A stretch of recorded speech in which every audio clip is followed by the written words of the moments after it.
Steve Sarkisian is one of the best coaches in college, I think, in my opinion, along with Kirby Smart. And by the way, man, Kirby Smart be coaching his butt off over there on that sideline. Kirby Smart is a stud.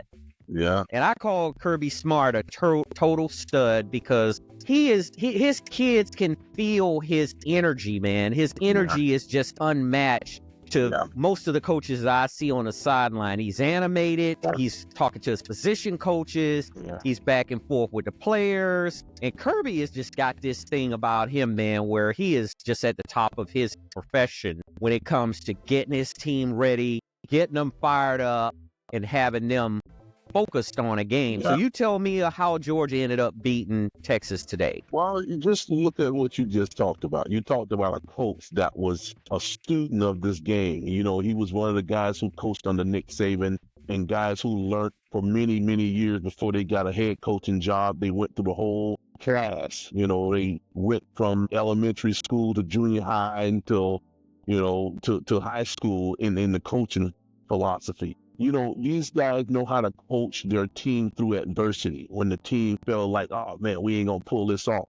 Now, this guy keep their head level. You know, he tell them don't quit.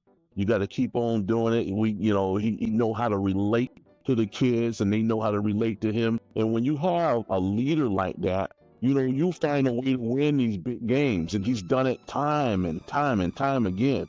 You know, for him to take his team over there, sometimes he's been the underdog. And then next thing you know, boom, he don't pull this game off. Even when he played against his own opponent, Nick Saban, he beat him. He beat him, and, you know, Nick Saban was like, man, these guys are starting to learn me. They beat me now. You know, almost, you know, it's three of them. Let's beat them now. So Kirby is doing a phenomenal job over there with his team.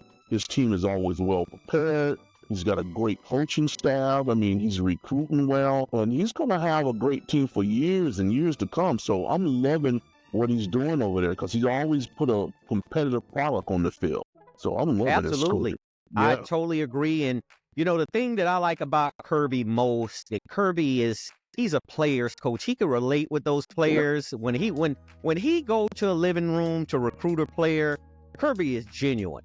Kirby is a genuine coach. He'll sit there and he'll feed them the right information. But the thing about Kirby is Kirby is telling them, look, you come to Georgia, you got a good opportunity to get to the pros. But in the meantime of that, Kirby will let his kids know that, look, you're going to get a good education while you're at Georgia, along with the journey that the Georgia Bulldogs take every year. When they take that field, Georgia's always ready, man. They're not like those Georgia teams of old back when after Vince Dooley retired, and, you know, you had coaches coming in and out of Georgia, and they would be competitive. They would have winning records. But when he got there, he just changed the whole dynamic of Georgia football. Kirby will be there. He is, to me, as the next Nick Saban. I predicted he'll leave Georgia when he's ready to leave, whether it's a retirement, and if the NFL comes a call and they're going to have to throw the kitchen sink and then another kitchen sink. They're going to have to throw two kitchen sinks at him financially. Because it's paid in a minute. That's what's going to happen. Exactly, and he'd still be crazy to leave University of Georgia because he's got a really good program, and the school is going to be behind him 110%. So, you know, congratulations, Kirby Smart. You and your staff, your players, they played their butts off today against Texas. Texas has got a really good team. Georgia could have easily gave up and let Texas overtake them, and they just didn't do that. So Georgia, and they didn't even have their starting quarterback, Carson Beck, because he hurt his arm. So he was out particularly a majority of the game. You know, and they had to bring in the backup quarterback, and he did a really good job as well. You know, the backup quarterback until the very last play, and he took a blow and his helmet came off, and they initially called a targeting on it, but they ruled that it wasn't a targeting, but he still had to come off the field for that one play, and all Carson Beck had to do was come back into the game and hand it off to Trevor Etienne, which is Travis Etienne's brother. Travis Etienne used to play for Clemson. He's a running back, and he plays for the Jacksonville Jaguars.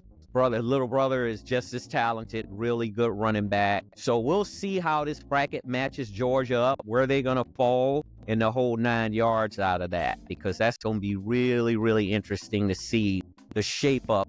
And you know what? I'm going to make predictions after tomorrow. I'm going to make the prediction, but right now, I don't see anybody beating Oregon. I'm going to just be frank with you. Oregon has got the most complete team that I've seen all year.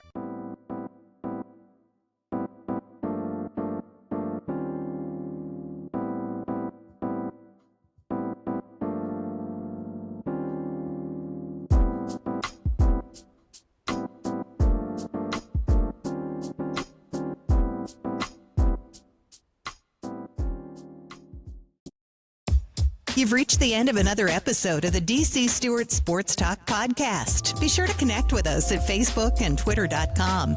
Your voice is important, so head over to iTunes to subscribe, rate, and leave us a review. Catch our next episode.